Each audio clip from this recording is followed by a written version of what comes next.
je suis ravie de vous retrouver pour ce nouveau numéro du Journal de la Méditerranée. Et comme chaque semaine, nous allons vivre ensemble les temps forts qui ont marqué l'actualité.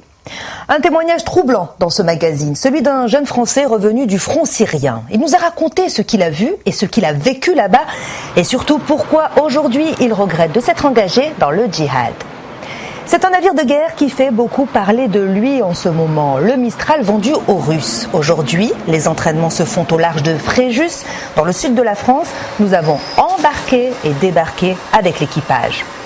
Enfin, nous vous ferons visiter l'une des églises les plus célèbres de France, l'emblème de Marseille. Notre-Dame de la Garde fête cette année ses 800 ans, un site auquel, vous le verrez, les Marseillais sont très attachés.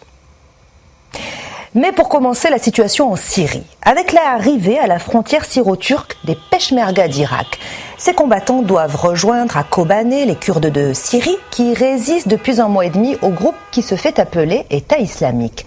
Des terroristes difficiles à approcher, une équipe de France Télévisions a pourtant pu se rendre à quelques kilomètres seulement de la ville de Raqqa, centre névralgique de ce mouvement. C'est un reportage de Franck Genozo et Stéphane Guillemot. Plusieurs mitrailleuses lourdes et des soldats aux aguets. L'armée syrienne nous escorte dans cette zone grise, aux portes du territoire tenu par le groupe État islamique. Sur la route qui mène à Raqqa, leur bastion, les traces des combats de ces derniers mois. Des véhicules calcinés, les restes d'une bombe, et sous ces tas de pierres, les corps de combattants djihadistes enterrés sans cérémonial, nous dit-on, par des bulldozers. À notre grande surprise, la route n'est pas coupée. Les véhicules circulent. Des camions, des taxis, des bus. Comme celui-ci, par exemple, parti de Raqqa à 100 km d'ici 1 heure plus tôt, les soldats syriens l'arrêtent pour le contrôler. Tu viens de Raqqa ? Oui. Et tu as la liste des passagers ? Oui, bien sûr. Tu transportes qui alors ? Des étudiants, des familles, un peu tout le monde. Je fais la liaison avec Alep 3 fois par semaine. On peut circuler sans problème. À l'avant du bus, un homme s'est précipité pour fumer une cigarette. De là où il vient, c'est strictement interdit. Première bouffée au goût de soulagement. Chacune des voitures en provenance de Raqqa est minutieusement fouillée. Les identités des passagers sont relevées, les coffres sont ouverts et les soldats passent également un détecteur d'explosifs le long des véhicules. L'armée affirme ne pas vouloir priver les habitants de cette porte de sortie. Mais avec des interrogatoires systématiques au premier barrage, l'objectif est aussi d'obtenir des renseignements. Certains préfèrent en dire le moins possible pour ne pas prendre de risques. À Raqqa, je vais de ma maison à mon travail, de mon travail à ma maison, et c'est tout. Je n'ai pas de relation avec les islamistes. Pourquoi vous étiez là-bas ? Je voulais voir ma famille qui habite là-bas. Ça faisait longtemps que je ne les avais pas vus. D'autres choisissent de défier les nouveaux maîtres de la vie. On n'a plus de liberté là-bas. La liberté est morte à Raqqa. Moi, j'aime vivre libre, m'habiller comme je veux. Là-bas, tout est interdit. On ne peut plus sortir, on ne peut plus rien faire. J'espère que l'armée syrienne va les tuer et nous débarrasser de cette saleté. On veut revivre une vie normale. Cette jeune femme revient d'Alep, obligée de couvrir son visage à nouveau pour rentrer dans Raqqa et de porter ses gants obligatoires. Et ce n'est pas la moindre des complications qu'elle rencontre dans sa vie de tous les jours. Je n'ai plus le droit d'étudier à Raqqa. J'ai voulu m'inscrire à l'université d'Alep, mais c'est très compliqué, car pour quitter Raqqa en bus, je dois être accompagnée d'un homme de ma famille en permanence. Mon frère a dû rater le travail pour venir avec moi aujourd'hui. Si à chaque fois que je vais à l'école, je dois avoir un homme avec moi, je ne vais pas pouvoir continuer mes études. Son frère, justement, affirme entendre régulièrement les frappes américaines sur la périphérie de la ville. À chaque frappe, c'est la joie dans les maisons. Mais seulement dans les maisons, car en public, on ne peut pas s'exprimer librement. Les accompagner au-delà de ce dernier barrage reste pour nous impossible, trop risqué. Dans 1 heure, c'est donc seul que ces habitants retrouveront les rues de Raqqa, où les extrémistes continuent à faire régner la terreur à huis clos. Alors c'est un huis clos auquel assistent quelques combattants venus de l'étranger. C'est la première fois qu'un Français qui a été faire ce qu'il appelle le djihad sur place en Syrie raconte ce qu'il a vu, ce qu'il a vécu. Un témoignage exceptionnel. Il a 22 ans, il a passé 6 mois là-bas. Il a fait de la prison. À son retour sur le territoire français, il nous a confié comment il a été endoctriné et enrôlé de la cité à la Syrie. C'est un reportage du magazine Complément d'enquête diffusé sur France 2. Il a 22 ans, nous l'appellerons Mehdi. Il y a plus d'un an, en l'espace de quelques semaines, des grands de son quartier, des prêcheurs comme il dit, lui ont lavé le cerveau. Il passera 6 mois en Syrie. Dans le quartier où j'habitais, on était tous un peu perdus. Parce qu'on faisait rien de notre vie. Moi, perso, je cherchais du travail, je trouvais pas. Ils se servent de ça. Ceux qui font les recrutements et tout, ils se servent de ça. Ils te disent, regarde, tu fais rien de ta vie, tu vas rester comme ça. Ils te montrent 2-3 exemples au quartier qu'ils ont 30 ans, ils te disent, regarde, ils font rien de leur vie, ils sont toujours là. Ils fument, ils ont jamais changé depuis qu'ils ont votre âge. Moi, perso, je connaissais même pas le conflit de la Syrie. Ils te montrent des vidéos, les gens, les femmes qui pleurent, des femmes qui demandent de l'aide, qui disent, oh, les musulmans en Europe, vous dormez bien, vous vivez bien.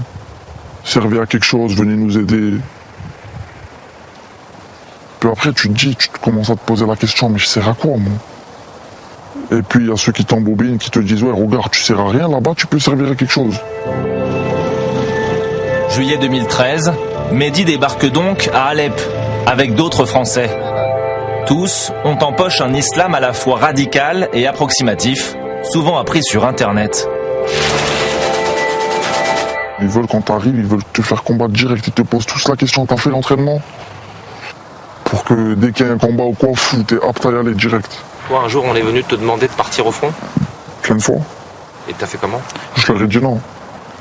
Il n'y a qu'un seul moyen de leur faire comprendre que tu veux pas y aller, c'est que tu leur dis, ouais, je suis pas encore assez dans la religion. Si je meurs, je vais pas être martyr. Après, ils te disent, ah, d'accord, vas-y, reste. Et c'est mal vu de dire que t'as peur? Ouais. Ils te disent comment, t'es venu jusqu'à ici et t'as peur. T'as fait le plus dur, t'es venu. Tu peux plus avoir peur. Traumatisé par les exactions de l'État islamique, il décide de fuir. Interpellé à son retour en France, il a passé 6 mois en détention provisoire. Tu comprends qu'on mette des jeunes qui ont été en Syrie en prison? Bien sûr. C'est normal. S'ils reviennent de Syrie, ils savent pas ce qu'il a dans la tête. Il y a des gens en Syrie, ils veulent revenir faire des attentats, ils veulent venir tuer. Et c'est normal qu'ils mettent en prison pour savoir comment elle est la personne. On n'était pas non plus avec des anges, on n'était pas non plus avec des gens qui veulent du mal à personne. Mais voilà, il faut pas mettre tout le monde dans le même sac non plus. Tu regrettes? Ouais. On a gâché notre vie. Parce que maintenant, c'est un truc qui va... que même si je veux tirer un trait dessus, ça va pas s'effacer. Ça va rester là. Et... je me dis qu'on a fait n'importe quoi, sans être conscient en fait. C'est de notre faute en fait, c'est de notre faute. Mais il faut pas trop nous en vouloir. Mehdi doit encore être jugé. En attendant, il reste sous contrôle judiciaire. La Tunisie face à son destin après les premières élections législatives du pays depuis la chute de Ben Ali. On vous en parlait la semaine dernière. Le parti laïque Nidhet Tounes a nettement remporté la victoire. Il devance les islamistes d'Ennahda de 16 sièges sans pourtant obtenir la majorité absolue nécessaire à la formation d'un gouvernement.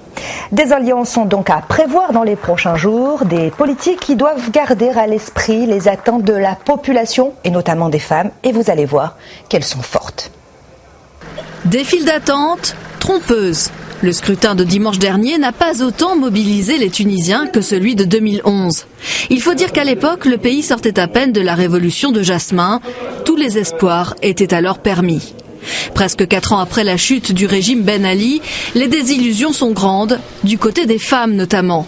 Certes, ces dernières ont réussi de haute lutte à faire inscrire l'égalité des sexes dans la Constitution, mais dans les faits, leur quotidien reste compliqué, notamment dans le domaine économique. Les femmes, généralement, n'ont pas de biens à hypothéquer auprès des banques. Et les banques ne vous donnent pas de prêt sans que vous ayez cette garantie réelle. C'est pour ça qu'on n'a pas que les projets restent toujours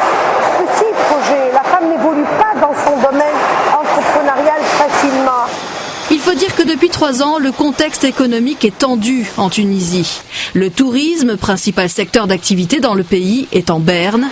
L'arrivée au pouvoir des islamistes et les exécutions ces dernières semaines de plusieurs otages occidentaux ont fait fuir les touristes, français notamment. On voulait annuler et on n'a pas pu annuler et du coup on est venu et c'est super, super. Il faut dire aux Français de venir. Ça nous traverse l'esprit avec tout ce qui se passe en ce moment, c'est évident, mais après bon, faut pas s'enfoncer dans les terres, je pense. On fait attention, c'est avec les enfants. Un risque qu'une majorité de Français ne sont pas prêts à prendre, même si le Quai d'Orsay a salué cette semaine la stabilisation de la situation politique et sécuritaire dans le pays. Sur les seules vacances de Toussaint, les réservations pour la Tunisie ont baissé de 15%, et ce, malgré les efforts des autorités tunisiennes pour rassurer les étrangers. Il n'y a jamais eu d'agression contre les touristes en Tunisie, même une agression verbale. Pour la simple raison, c'est que les Tunisiens sentent et savent que le tourisme en Tunisie fait vivre 2 millions d'habitants. Le tourisme qui sera sans doute également l'une des priorités du futur président, dont l'élection, la première depuis la Révolution, aura lieu le 23 novembre prochain. Les essais en mer du Mistral, ce navire de guerre vendu par la France aux Russes et qui crée la polémique ces dernières semaines, il est devenu un enjeu stratégique pour faire plier Moscou sur le dossier ukrainien. Pour l'instant, sa livraison est donc suspendue, ce qui n'empêche pas, vous allez le voir, les entraînements grandeur nature. Nous étions à bord de ce fleuron de la marine française en manœuvre en Méditerranée. Le rendez-vous a lieu au large de Fréjus. Là, nous attend le Mistral, l'un des 3 bâtiments de projection et de commandement français, le BPC. Pour pénétrer à bord, une scène spectaculaire. Notre embarcation entre littéralement à l'intérieur du navire. Ce jour-là, on prépare un débarquement d'envergure. Le BPC peut embarquer et mettre à terre 450 fantassins, une 60aine de blindés placés à bord de chalands. Le principe, c'est de ballaster le bateau, de l'enfoncer dans l'eau pour créer finalement un bassin dans lequel ces chalands vont flotter. Ils vont embarquer les véhicules. Direction la terre. Pour cet exercice, les soldats venus de la mer doivent sécuriser une plage avant de partir à l'assaut de milices dans un pays déstabilisé. Une opération fictive lancée depuis le BPC, un outil de gestion de crise intéressant dans un contexte international troublé. On peut se positionner et être prêt vraiment juste à proximité, sans interférer avec les discussions diplomatiques.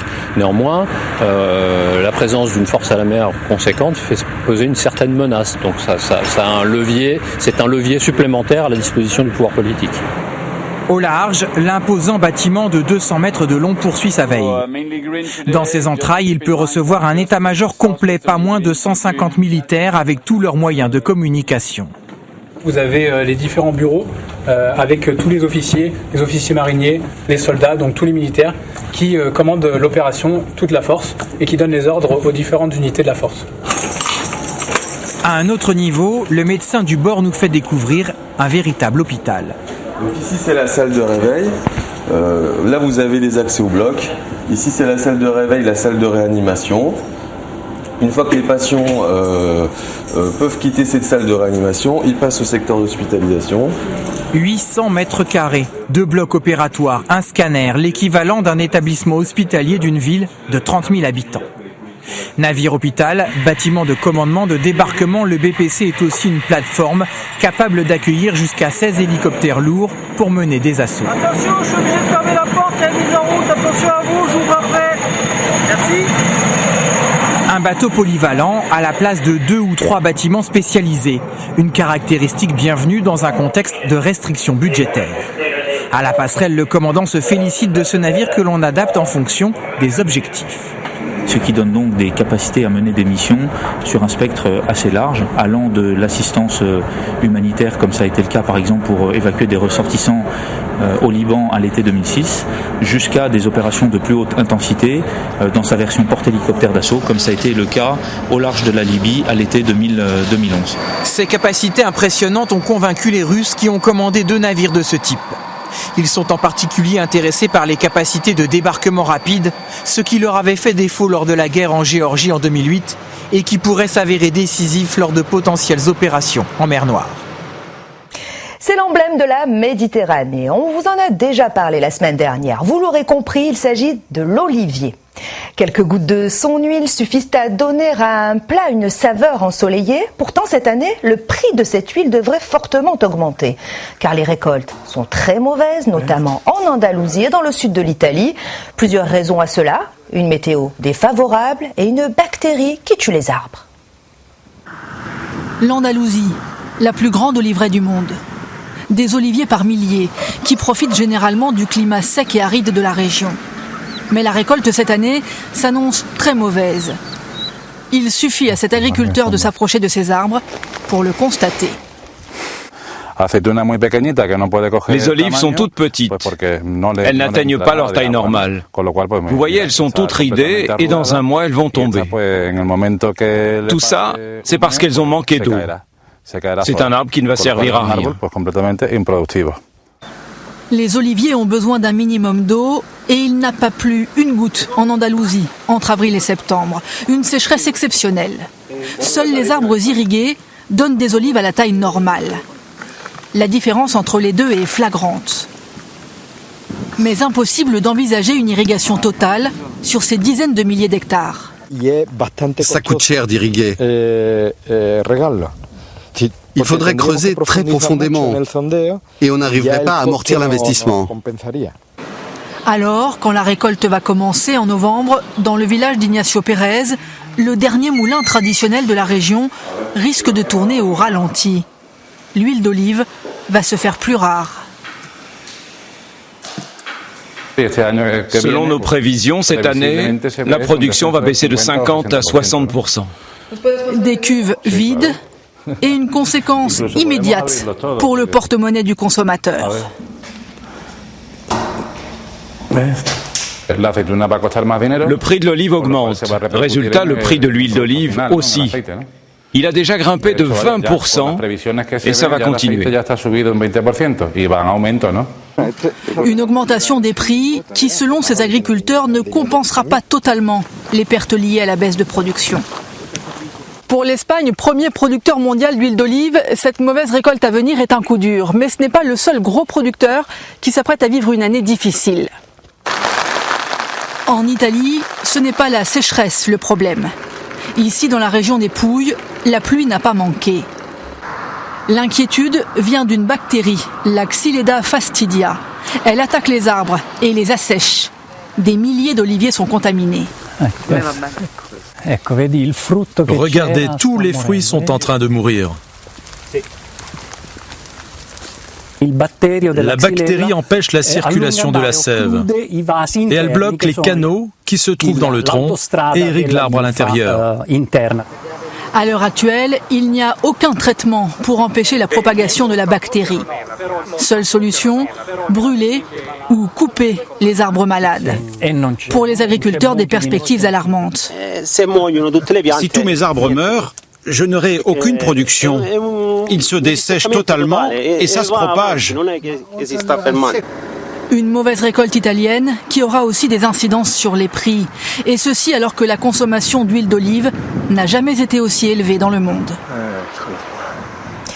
C'est ce week-end la fête de la Toussaint et des défunts, un moment important pour les catholiques du monde entier qui vont fleurir les tombes de leurs proches, notamment avec des chrysanthèmes. Alors nous profitons de cette occasion pour vous faire découvrir l'un des plus beaux cimetières de France. Un cimetière marin à Bonifacio en Corse, qui n'est plus seulement réservé à ceux qui ont disparu en mer. Les bonifaciens sont très attachés à ce lieu de recueillement face à l'immensité. La Méditerranée se reflète sur les falaises de Bonifacio, mais c'est bien le cimetière marin de ce bourg qui est le miroir de la société corse. Une ville dans la ville. Les morts habitent au milieu des vivants. Ils ont leur maison, leur famille et leurs amis. Dès qu'on a 4 sous, on fait d'abord le tombeau avant de faire la maison. Parce que pour nous, les Corses, c'est tout. Les morts, c'est très très important. On vit avec eux, vous voyez. Aujourd'hui, ce sont des cousins à qui Marguerite rend visite. Ils étaient tous marins parce que les terres sont dures à cultiver autour de chez nous. Donc, beaucoup de bonifaciens étaient marins. Et eux ont été marins, vous voyez, au long cours de père en fils pendant des décennies. Ils ont fait le tour du monde. Ils sont quand même revenus se faire enterrer à Bonifacio. Chaque année, 500 000 curieux visitent ce cimetière qui les aide à comprendre l'âme de cette île. Chez nous, c'est des tombes où on vient mettre des fleurs, alors qu'ici, c'est des petites chapelles. Ils restent en famille, cette histoire d'un peu de clan qu'on entend parler chez les Corses, qui restent encore vivants, même au-delà de la mort apparemment. Ouais. Le cimetière marin a accueilli ses premiers caveaux au début du 19e siècle. Au fil du temps, il a suivi l'évolution de la Corse. Selon que l'on était un petit peu plus riche ou notable, on a érigé des chapelles plus belles ou avec des matériaux, des minéraux plus nobles comme le marbre de Carrare. Comme ce tombeau qui aujourd'hui tombe en désuétude, faute d'entretien par les descendants. Mais la plupart des familles mettent un point d'honneur à entretenir leurs caveaux. Tous les ans, un coup de peinture pour rafraîchir, pour refaire un peu de propreté. Pourtant, toutes les belles histoires ont une fin. Et le cimetière ne va bientôt plus pouvoir accueillir de nouveaux habitants. Il n'y a plus assez de place aux grandes dames des bonifaciens.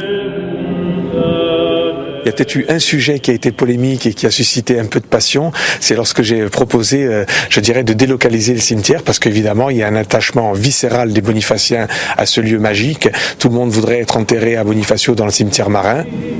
La municipalité a finalement trouvé un autre terrain dans un autre quartier de Bonifacio. Le cimetière marin, lui, sera préservé, intact, avec vue sur mer pour l'éternité. Et puisque l'on parle de vue sur mer pour l'éternité, je vous propose de monter à la bonne mer, comme on dit à Marseille. Je veux parler bien sûr de Notre-Dame de la Garde. Elle célèbre cette année ses 800 ans et vous allez voir que là aussi l'histoire de la basilique est intimement liée à celle de ses habitants.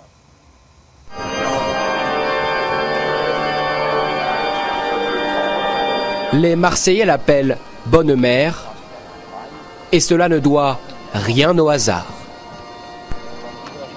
La basilique Notre-Dame de la Garde, pour tous les Marseillais, est une présence maternelle très forte. Chacun monte vers elle et il fait monter ses amis.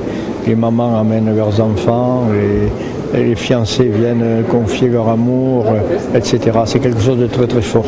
Fort comme l'émerveillement dans les yeux de Gabriel.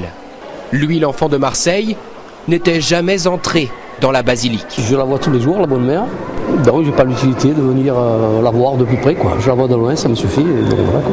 Et alors cette découverte après tant d'années, j'aurais jamais cru qu'il y ait autant de couleurs. C'est magnifique. Mais qu'est-ce que vous voulez dire d'autre? C'est magnifique. Première visite ou première prière? Jamais j'ai vu une architecture comme ça. Elle est trop belle, très magnifique. C'est une histoire d'amour d'une ville pour son sanctuaire. Tout a commencé il y a 800 ans par un petit édifice religieux. Il s'agit en fait d'une chapelle qui a été construite à l'initiative d'un prêtre qui venait de la paroisse des Accoules et qui souhaitait vivre ici en ermite. Et c'est sans doute dans son sillage bien que des milliers de pèlerins chaque année gravissent la colline. Car depuis, la Bonne Mère a eu plusieurs vies.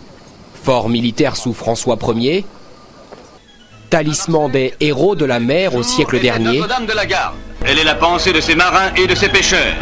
Elle est la confidente, la sauvegarde, le secours.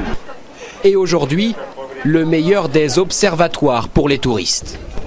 Waouh, t'as une vue d'ici magnifique. Comme ces deux familles venues de régions parisiennes. Quand on est dans Marseille, on voit pas tout ça, mais quand on est en hauteur, en fait, c'est magnifique. Ils ont de la chance d'avoir à proximité la mer. On a vu des plages dans le centre-ville, c'est très beau. Hein. Le point le plus haut de Marseille, le plus flamboyant aussi. À l'intérieur, pendant que les fidèles célèbrent l'office de la mi-journée, les visiteurs admirent ces mosaïques couvertes d'or. La crypte dédiée au recueillement et ces milliers d'offrandes, des ex-voto, autant d'histoires à imaginer pour Karine et les enfants. On essaye de se plonger dans les tableaux pour voir un petit peu ce qui s'est passé. Hein. Ouais. Ici, le casque d'un soldat survivant des balles ennemies. Plus loin, ce tableau offert par des marins après une traversée dantesque. Comme un musée au sein même de la basilique. On reçoit toujours des ex-voto. Et des ex-voto qui aujourd'hui traduisent les drames de la vie moderne. Son histoire continue avec ce qui est le cœur de la vie des gens d'aujourd'hui. Et c'est toujours très impressionnant. Toujours plus jeune grâce aux dernières rénovations, incontournable pour les touristes, la Bonne Mère est surtout le repère préféré de tous les Marseillais. L'ouverture du musée Picasso à Paris, c'était la semaine dernière. Parmi les œuvres présentées, on trouve un dessin et un carnet de croquis inédits offerts par Maya Picasso, la fille aînée du peintre qui a assisté à l'inauguration aux côtés de François Hollande. Elle nous a parlé de cet artiste de génie qui fut avant tout son père, des moments intimes qui dévoilent une autre facette du peintre espagnol. Le musée Picasso comme un journal intime de la vie de l'artiste, grand ouvert pour vous. C'est sa fille aînée, Maya, qui nous parle du papa qu'a été Pablo. Il avait 54 ans à sa naissance. Je suis né le 5 septembre 1935, le même jour que Louis XIV, mais quelques années après Louis XIV. Mis à part ça, il faisait soleil, on a fait des photos extraordinaires. Mon papa s'est fait prendre en photo avec moi et il disait « elle me juge, elle me juge, elle me juge, elle me juge ». Alors mon père me mettait un petit nœud rose sur la tête pour que j'ai l'air d'une fille. Et puis surtout l'avantage avec papa, c'est qu'il était mon élève. Tous les soirs, je considérais que j'étais devenue la maîtresse de ma grand-mère, du chien, du chat et de mon père. Picasso dessinait et peignait inlassablement Maya, comme ici en 1938, avec son cheval et sa poupée, la célèbre Nanette. Ah non, le cheval n'a pas d'amitié, non, c'est Nanette, la grosse chérie. Ah ben non, c'est Nanette.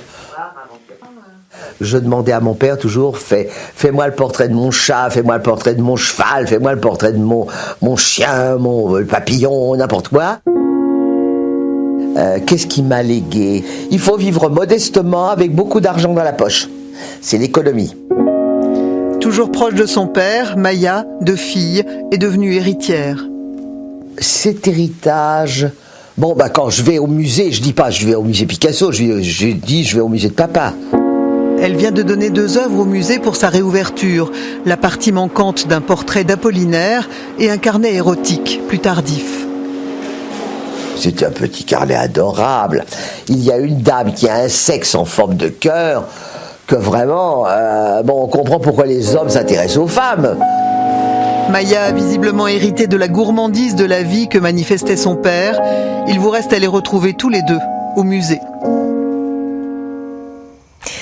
Sachez que vous pouvez voir ou revoir ces reportages sur les réseaux sociaux via notre page Journal de la Méditerranée. On se quitte avec des images sous-marines. En Italie, au large de la Sicile, des plongeurs américains ont découvert un véritable trésor. Un navire enfoui à plus de 125 mètres de profondeur, des dizaines d'amphores vieilles de plus de 2000 ans. Au revoir, à la semaine prochaine.